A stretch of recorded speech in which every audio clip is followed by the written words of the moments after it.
Hi hello friends, welcome to my channel. Friends, మా ఛానల్ని first time చూస్తున్నట్లయితే తప్పకుండా సబ్స్క్రైబ్ చేసుకోండి. వీడియో నచ్చితే తప్పకుండా లైక్ చేయండి. ఈరోజు ఫుల్ ఎపిసోడ్కి వెళ్ళినట్లయితే ఇక చైతన్య అయితే తన ఫ్రెండ్తో ఇక కార్ దిగి వస్తూ ఉంటాడు. అదే సమయంలో తన ఫ్రెండ్ వైన్ తాగుతూ ఉంటే తనపై పడడం, ఇక వైన్ బాటిల్ తన జేబులో తీసుకొని వాడు ఇంకా తాగితే ఎక్కడైనా పడిపోయే అవకాశం ఉందని తన పాకెట్లో పెట్టుకుంటాడు. ఇక చైతన్య అయితే అది చూసిన జీవన, వరేయ్ ఈరోజు నీ పని పడతానురా, ఈరోజు నువ్వు భలే దొరికావు నాకు అని జీవన అనుకుంటూ ఉంటుంది. ఇక చైతన్య ఇక హాల్లోకి రాగానే వెంటనే హాల్లో సునంద వీళ్ళంతా ఉంటారు. ఆదిత్య, శశికాంత్ అందరూ ఉండగా ఇక చైతన్య అయితే, అత్తయ్య గారు, ఇక చైతన్యని రోజు నేను ఇలా చూడడం నాకు ఇష్టం లేదు. రోజు తను తాగేసి రోజు ఇంటికి వస్తున్నాడు. ఇక ఇన్ని రోజులు ఇక నేను నాలోనే దాచిపెట్టుకున్నాను, మీ ముందు చెప్పలేదు. కానీ రోజు ఇలా తాగుతుంటే ఎలా భరించగలను? ఇక మీకైనా చెప్పేస్తాను, అలానైనా మారుతాడేమో అని ఇక జీవన అయితే చైతన్యని అంటూ ఉంటుంది. ఏంటి, ఏం మాట్లాడుతున్నావు? నేను వైన్ తాగడం ఏంటి అని చైతన్య అంటూ ఉంటాడు. అప్పుడు సునంద, ఏం మాట్లాడుతున్నావు జీవన? నా కొడుకు అలాంటి పని ఏ రోజు చేయడు, వాడు తాగడు, వాడు అలాంటి అలవాట్లు వానికి ఏమీ లేవు. కన్న కొడుక్క, మాకు ఆ విషయం తెలుసు. అలాంటిది నువ్వేంటి తాగి వస్తున్నాడని చెప్తున్నావు అని ఇక సునంద, శశికాంత్ అంటూ ఉంటారు. అప్పుడు ఆదిత్య కూడా, ఏంటి జీవన, నా తమ్మునిపై అలాంటి నింద వేస్తున్నావు? నా తమ్ముడు ఏ రోజు తాగడని మాకు తెలుసు, తన గురించి మాకంతా తెలుసు. అలాంటిది నువ్వేంటి వాడు తాగి రోజు వస్తున్నాడని చెప్తున్నావు అని ఇక అంటూ ఉంటాడు ఆదిత్య కూడా. అప్పుడే ఇక, ఏంటి జీవన, నేను తాగి రావడం ఏంటి అని చైతన్య కూడా అంటూ ఉంటాడు. మీరు తాగారు, నాకు తెలుసు. మీరు రోజు తాగొచ్చేది వీళ్ళందరికీ తెలీదు, నాకు మాత్రమే తెలుసు అని అనగానే, ఇక మాట్లాడక జీవన అని సునంద అంటూ ఉంటుంది. అత్తయ్య, మీరు నమ్మట్లేదు కదా, ఒక్కసారి చైతన్యని ఇక టెస్ట్ చేయండి, అలా అయినా మీకు తెలుస్తుంది.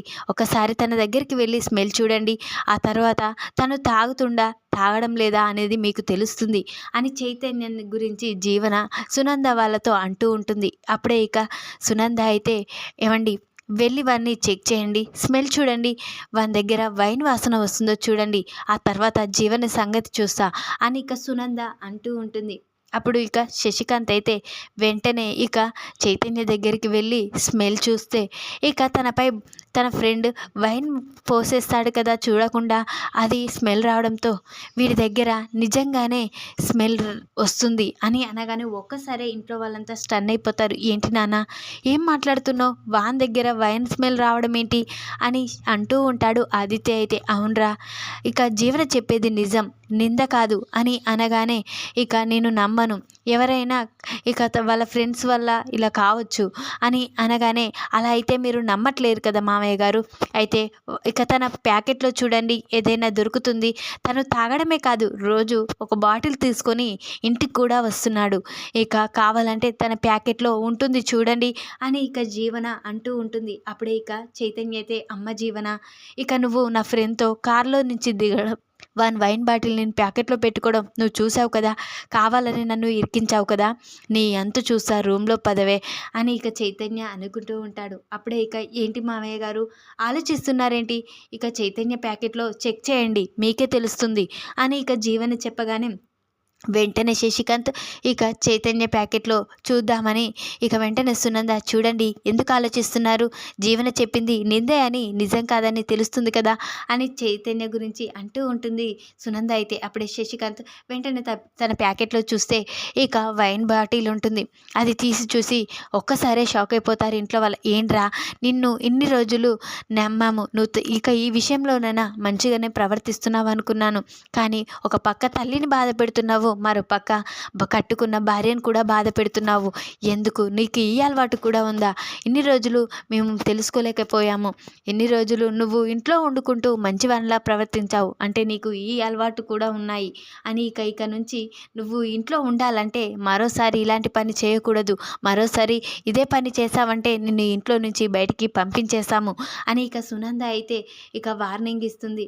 ఇక మాపై ఒక నింద వేశావురా, నిన్ను మేము నమ్మం, కానీ మేము మోసపోయాం, ఇప్పుడు జీవనం ముందు మమ్మల్ని బాధ పెట్టావురా అని ఇక శశికాంత్ కూడా నిన్ను ఇన్ని రోజులు మంచివాడివి అనుకున్నాం, కానీ నీకు ఇలాంటి అలవాట్లు ఉన్నాయని జీవన చెప్పే వరకు మాకు తెలియకుండా పోయింది అని శశికాంత్ అయితే చాలా కోపంతో ఇక చైతన్యనైతే వార్నింగ్ ఇచ్చి మరోసారి ఇంట్లో స్థానం కావాలంటే నువ్వు ఇలాంటి అలవాట్లు బంద్ చేసుకోవాలి ఇక అని అంటూ అక్కడి నుంచి అయితే శశికాంత్ సునంద వెళ్ళిపోతారు. అప్పుడే ఇక ఆదిత్య అయితే నేను నా తమ్ముడిని నమ్ముతున్నాను, ఎవరు నమ్మకపోయినా నా తమ్ముడిని నేను నమ్ముతాను, వాడు ఏ పరిస్థితిలో ఈ పని అయ్యిందో నాకు అర్థమవుతుంది, వాడు తాగుతుండని ఇక వాళ్ళ ఫ్రెండ్సే ఫోటో దించి పంపినా కానీ నేను వాడిని తాగుతుండంటే నమ్మను, కానీ దీంట్లో ఏదో ఉంది ఇక అని ఇక నుంచి ఇలాంటిది చూసుకోకుండా కాకుండా చూసుకోరా అని ఇక నేను నమ్ముతున్నాను, కాబట్టి జీవన మరోసారి నా తమ్ముడు ఇలా చేయడు అని చెప్పేసి ఇక చైతన్యకి వార్నింగ్ ఇచ్చి అక్కడి నుంచి అయితే చైతన్యాన్ని నమ్ముతున్నాను, కానీ ఇదేదో జరిగిందని తెలుసుకొని ఆదిత్య అక్కడి నుంచి వెళ్ళిపోతాడు. ఇక చైతన్య అయితే ఏంటే నన్ను మా అమ్మ ఇక ఇన్ని రోజుల నుంచి కొద్దిగా మారిపోతుంది, నన్ను ప్రేమగా దగ్గర తీసుకునే సమయం వచ్చింది, కానీ నువ్వు మాత్రం ఈరోజు అమ్మ మీద మళ్ళీ నా మీద ప్రేమ పోయేలా చేశావు, నిన్ను వదిలిపెట్టనే, ఊరికే వదిలిపెట్టను, నువ్వు నాకు చేసిన ద్రోహానికి నిన్ను అస్సలు వదిలిపెట్టను, నిన్ను కూడా ఇలాగే అందరి ముందు నిన్ను దోషిని చేశాను చూడు, ఇన్ని రోజులు నేను సైలెంట్గా ఉండిపోయాను, కానీ ఇప్పుడు నుంచి నీతో ఉండే పరిస్థితి చూడు అని ఇక చైతన్య అయితే జీవనకి వార్నింగ్ ఇస్తాడు. ఇక జీవన అయితే ఏంట్రా నువ్వు చేసేది, నేను చెప్పాను ముందే నాతో పెట్టుకుంటే నిన్ను ఇంట్లో వాళ్ళతో అనిపిస్తానని, ఇక ఖచ్చితంగా ఆ పని చేశాను కదా, నాతో పెట్టుకోకు, మరోసారి నువ్వు చేసిన దాంట్లో ఇది పావుల వంతే, ఆ రోజు నాకు నమ్మించి ఎంత ద్రోహం చేశావో, నాకు ఇక ఆ రోజు నన్ను ప్రేమించానని చెప్పి నాకు ఇక గుండెలో బాధను మిగిల్చావు, మోసం చేశావు, ఈరోజు నీ తల్లి ముందు కూడా నిన్ను అలానే చేశాను అని ఇక జీవన అంటూ ఉంటుంది. ఆగు, నీ పని పడతా, త్వరలోనే అందరి ముందు నిన్ను కొట్టిస్తా అని ఇక చైతన్య చాలా కోపంతో ఇక జీవనకి వార్నింగ్ ఇచ్చి ఇక నీ అంతు చూస్తానే, నీ పని పడతాను, ఇక అందరి ముందు నన్ను ఇలా చేసావు కదా, మా అమ్మ ముందు నన్ను బాధ పెట్టావు, నిన్ను ఊరికే వదిలిపెట్టు జీవన, ఇక నేను సైలెంట్గా ఉన్నానని ఇలా చేస్తున్నావు కదా, నా విశ్వరూపం నువ్వు చూసావు అని చైతన్య అయితే ఇక జీవనాన్ని అంతు చూడాలని ఇక వార్నింగ్ అయితే ఇచ్చేసి ఇక అక్కడి నుంచి అయితే కోపంగా వెళ్ళిపోతాడు.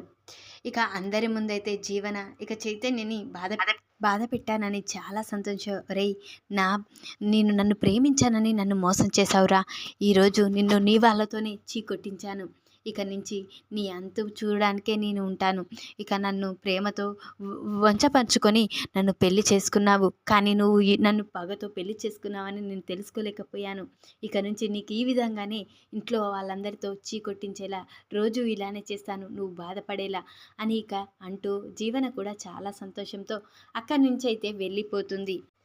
ఇక శ్రీరామనవమి వస్తుంది కదా, ఇక పూజారి గారు అయితే ఇక లాయర్ వాళ్ళ ఇంటికి జ్యోతి ఇంటికి అయితే వస్తాడు.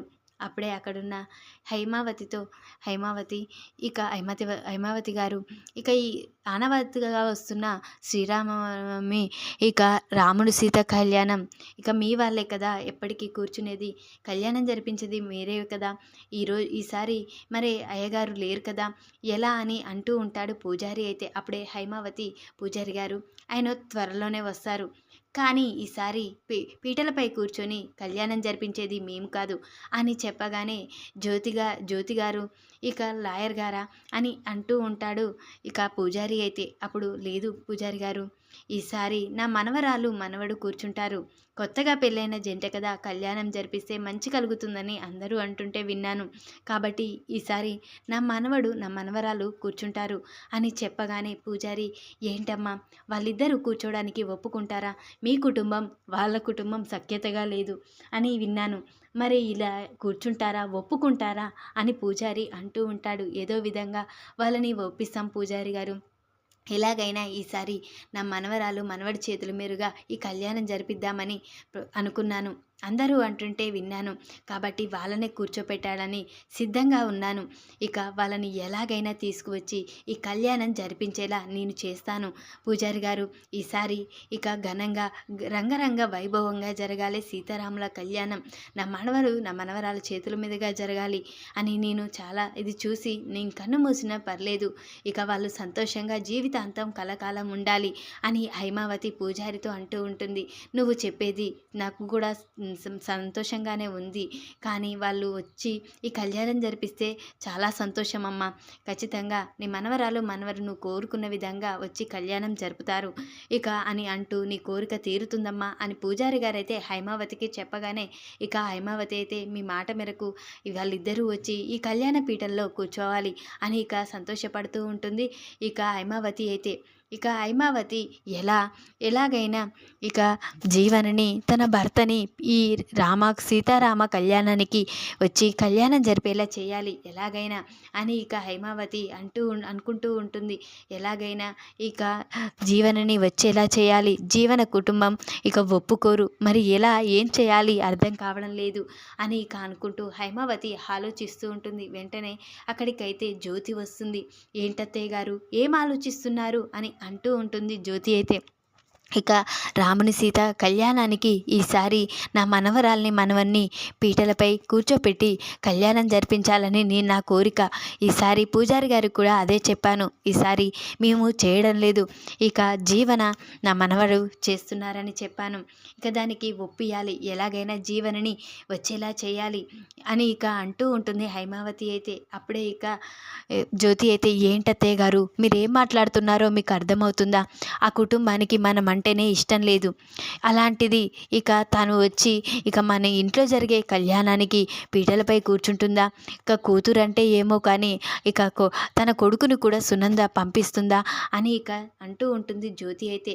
లేదు జ్యోతి, ఎలాగైనా వాళ్ళిద్దరూ రావాలి, ఈ పీటలపై కూర్చోవాలి అని అనగానే ఒకరోజు మీరు లేని సమయంలో జీవన ఇక్కడికి వచ్చింది, కానీ కనీసం ఇంట్లోకి అడుగు కూడా పెట్టలేదు. మీరు ఎక్కడికి వెళ్ళారు, అసలు ఎక్కడుంటున్నారు, ఎవరు కనిపించడం లేదని కూడా అడగలేదు. అలాంటి జీవన మన ఇంటికి వచ్చి ఈ పీటలపై కూర్చుంటుందని నీకు తెలుసా అని ఇక జ్యోతి అంటూ ఉంటుంది. అప్పుడు హైమావతి లేదు జ్యోతి, నా మనవరాలు వస్తుందని నేను కోరికతో ఉన్నాను, ఎలాగైనా రావాలి, నా మనవడు వచ్చి ఈసారి కళ్యాణం జరిపించాలి, ఇక ఎలాగైనా నేను పిలిస్తే వస్తుంది అని అనుకుంటున్నాను అని అనగానే లేదత్తమ్మగారు, ఖచ్చితంగా జీవన రాదు. జీవనకి మనమంటే ఇష్టం లేదు, మనమంటే ఇక ఇష్టం లేదు కాబట్టే ఒక్కసారి కూడా మీరు ఎలా ఉన్నారని మీకు ఫోన్ అయినా చేసిందా, కనీసం ఫోన్ అయినా చేస్తుందా అని అంటూ ఉంటుంది జ్యోతి అయితే. అప్పుడు హైమావతి ఇక తను బాధపడుతూ ఉంటుంది. ఇక జీవన గురించి చెప్పగానే నిజంగానే జీవన ఏ రోజు మేము ఎలా ఉన్నాము అని కూడా ఫోన్ చేయలేదు, కానీ ఈ కళ్యాణానికి వస్తుందా అని ఇక ఆలోచిస్తూ ఇక అత్తయ్య గారు మీరు ఆలోచించిన ఆలోచన బంద్ చేసుకోండి, ఈ సీతారాముని కళ్యాణానికి ఖచ్చితంగా జీవన రాదు కాబట్టి ఎప్పుడు కూర్చున్నట్లే మీరు మామయ్య గారే కూర్చొని ఈ కళ్యాణాన్ని జరిపించండి అని జ్యోతి చెప్పగానే ఇక హైమావతి అయితే చాలా చిరాగ్గా ఇక పెరట్లో కూర్చుంటుంది. ఇక చాలా కోపంతో ఆలోచిస్తూ ఉంటుంది. అది గమనించిన సింహాద్రి పద్మమ్మ ఇక హైమావతిని చూస్తూ ఉంటుంది. ఏంటో పెద్దమ్మగారు బాధపడుతున్నట్లు అనిపిస్తుంది, చిరాగ్గా ఉన్నారు, అసలు ఏం జరిగిందో పెద్దమ్మగారు చాలా బాధపడుతున్నట్లు అనిపిస్తుంది, ఒక్కసారి తన దగ్గరికి వెళ్ళి ఏం జరిగిందో తెలుసుకుందామండి అని అంటూ ఉంటుంది పద్మమ్మ అయితే. లేదే, ఇంట్లో చిరాగ్గా ఉండి బయట వచ్చి కూర్చుందేమో అని ఇక సింహాద్రి అంటూ ఉంటారు. లేదయ్యా, తను ఏదో ఆలోచిస్తుంది, ఒకసారి తెలుసుకుందాం పదయ్యా అని సింహాద్రిని అంటూ ఉంటుంది పద్మమ్మ అయితే. అప్పుడే ఇక సరే పద్దాలు నువ్వు వినవు కదా, పద వెళ్దాం అని ఇక సింహాద్రి పద్మమ్మ ఇక హైమావతి దగ్గరికి అయితే వస్తారు. అప్పుడే అది గమనించిన హైమావతి అయితే ఏంటి ఇద్దరు వచ్చారు, ఏదైనా పనా అని అంటూ ఉంటుంది హైమావతి అయితే. అట్నే ఇక పద్మమ్మ అయితే లేదమ్మా, మీరు ఏదో ఆలోచిస్తున్నారనే వచ్చాము, అసలు మీ ఆలోచన ఏంటో అర్థం కావడం లేదు, ఇంతకుముందు నుంచి చూస్తున్నాను మీరు ఏదో ఆలోచిస్తున్నారు, బాధపడుతున్నారు అని అంటూ ఉంటుంది ఇక పద్మమ్మ అయితే. అప్పుడే ఇక నీకు తెలుసు కదా, ఆ రోజు ఆనంది కుట్టి ఇంట్లో నుంచి పోయినప్పుడు మీరు ఎంత బాధపడ్డారో, ఇప్పుడు జీవన గురించి కూడా మేము కూడా అదే బాధపడుతున్నాను. జీవనని రేపు శ్రీరామనవమి కదా, ఇక సీతారాముల కళ్యాణం జరిపించడానికి జీవనని తన భర్తని జంటగా కూర్చోబెడదామని అనుకున్నాను ఇక కళ్యాణం జరిపించడానికి, కానీ వాళ్ళు రారని ఇక బాధ దిగులు ఉంది. వాళ్ళ అత్తయ్య గారు ఇక్కడికి పంపించారో అని ఇక బాధగా ఉంది. దాని గురించే ఆలోచిస్తున్నాను. ఎలాగైనా జీవన వస్తుందేమో అని అనుకున్నాను. కానీ జ్యోతి వాళ్ళు రారని చెప్తున్నారు. నాకు వాళ్ళు వస్తే ఈసారి కళ్యాణం వాళ్ళ చేతుల మీదుగా జరిపిద్దాం అనుకున్నాను. ఇది జరగని పది కదా పద్మమ్మ అని అంటూ ఉంటుంది హైమావతి అయితే. లేదమ్మా, ఎలాగైనా జీవనని తన పెనిమిటిని వచ్చి ఈ పెళ్లి పీటలపై కూర్చొని ఇక సీతారాముల కళ్యాణం జరిపించేలా నేను చేస్తానమ్మా. నా బిడ్డ ఆ ఇంట్లోనే ఉంది కదా, నా బిడ్డతో ఇదంతా చేయిస్తాను. ఖచ్చితంగా జీవనమ్మని ఇక తన పెనిమిటిని ఇద్దరిని ఇక్కడికి వచ్చేలా చేసి కళ్యాణం మీరనుకున్నట్లే వాళ్ళ చేతుల మీదుగానే జరిపిద్దాం. నువ్వేమీ బాధపడకు. నీ ఆరోగ్యం కూడా మంచిగా లేదు. నీ ఆరోగ్యం గురించి ఆలోచించు ఒకసారి. ఇక జీవనమ్మ గురించి మర్చిపో. జీవనమ్మ ఖచ్చితంగా శ్రీరామనవమి రోజు ఇక సీతారాముల కళ్యాణం జరిపించడానికి పెళ్లి పీటలపై కూర్చొని ఇక తన భర్త తను వస్తారు. ఖచ్చితంగా వస్తారు. నేను మాటిస్తున్నాను అని పద్మమ్మ చెప్పగానే ఇక హైమావతి నీ మాట మేరకు నాకు చాలా సంతోషంగా ఉంది పద్మమ్మ అని ఇక అంటూ ఉంటుంది. ఎలాగైనా నా మనవరాలు మనవడు రావాలి అని ఇక అంటూ ఉంటుంది. ఖచ్చితంగా వస్తారమ్మా అని సింహాద్రి పద్మమ్మ అక్కడి నుంచి వెళ్ళిపోతారు. ఇక సింహాద్రి అయితే పద్మమ్మని వెంటనే ఏంటే, ఎందుకు అలా మాటిచ్చావు, నువ్వు ఎలా తీసుకువస్తావు, ఆ పక్కనున్న సునందమ్మ పంపిస్తుందా, ఖచ్చితంగా పంపించదు, నాకు తెలుసు, ఇక తనని పంపించదు, ఇక నువ్వేమో ఆ అమ్మకి మాటిచ్చావు అని అంటూ ఉంటాడు సింహాద్రి అయితే. లేదయ్యా, గా అమ్మని చూస్తుంటే భయంగా ఉంది, ఏదైనా అనారోగ్యానికి గురవుతుందేమో జీవనమ్మ గురించి ఆలోచించి ఎలాగైనా మన బిడ్డకి చెప్పి ఇక ఆ జీవనమ్మని తన పెనిమిటిని ఈ కళ్యాణానికి వచ్చేలా చేయాలి అని ఇక పద్మమ్మ అంటూ ఉంటుంది. ఏంటోనే మీరు బాధనంతా మీ నెత్తిపైనే మోస్తున్నారు, అటు నా బిడ్డ అట్టనే ఉంది, ఇట్లా నువ్వు కూడా గిట్నే చేస్తున్నావు, ఏమన్నా చేసుకోరి అని ఇక సింహాద్రి అయితే అక్కడి నుంచి వెళ్ళిపోతాడు. వెంటనే ఇక పద్మమ్మ అయితే జీవనకి ఫోన్ చేసి, బిడ్డ ఇక రేపు శ్రీరామనవమి కదా, హైమావతి అమ్మ పెద్దమ్మ గారు ఇక జీవనని తన పెనిమిటిని ఇక సీతారాముల కళ్యాణాన్ని జరిపించడానికి ఇక్కడికి పిలిపించాలని చూస్తున్నారు. కానీ అది కుదరదని జ్యోతమ్మ చెప్పడంతో చాలా దిగులుగా ఉంది హైమావతమ్మ. ఇక దాని గురించే ఫోన్ చేస్తున్నావు, ఏం చేస్తావో ఏమో బిడ్డ, జీవనమ్మ తన పెనిమిటి ఇక రేపు కళ్యాణానికి వచ్చేలా నువ్వే చేయాలి. ఇక ఈ కళ్యాణానికి నువ్వు కూడా నీ భర్తతో సహా ఇక జ్యోతమ్మ ఇంటికి రావాలి. ఎలాగైనా వాళ్ళ కోరిక తీర్చాలి బిడ్డ, వాళ్ళు మనకి ఎంత చేశారో తెలుసు కదా, ఎలాగైనా జీవనమ్మని అటు తన పెనిమిటిని వచ్చేలా నువ్వు చేయాలి బిడ్డ, ప్లీజ్ బిడ్డ, వాళ్ళని చూస్తుంటే నాకు భయంగా ఉంది.